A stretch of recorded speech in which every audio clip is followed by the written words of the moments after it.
Пристигнати се 5 кандидатури, но сепак ќе се почека и утрешниот ден доколку одредена кандидатура стаса по пошта, потврдуваат од собраниските служби. Владата и Советот на јавни обвинители ќе спроведуваат законската процедура, односно ќе ги разгледуваат веќе пристигнатите кандидатури. Премиерот Христијан Мицкоски посочи на постапката кој укажува дека на потек е Советот на јавни обвинители, односно кандидатите ќе бидат оценувани од Советот. Да почекаме тие да се произнесат, па потоа владата ќе се произнесе. Списокот со имиња Советот ќе го испрати до владата, која ќе треба да избере еден од позитивно оценетите и да го предложи до собранието како кандидат. За избор потребно е најмалку 61 пратенички глас.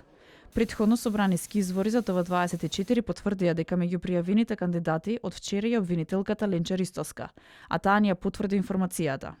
Освен Ристоска, во трката за републичкото обвинителство се бори и Лидија Раичевиќ, која во кратка изјава за ТВ24 ја потврди кандидатурата. Посочи дека доколку биде назначена ќе се скинира состојбата внатре, а јавните обвинители ќе мора да бидат поактивни на терен. На социјалните мрежи претходно се огласи поранешниот председател на Кривичниот суд, Владимир Панчевски, кој беше осуден на затворска казна поради злоупотреби со АКМИ системот. Во јавноста се споменуваше името на ВД државната јавна обвинителка Анита Тополова Исајловска и судијата Ненад Савески од Скопскиот кривичен суд, но официјална потврда нема.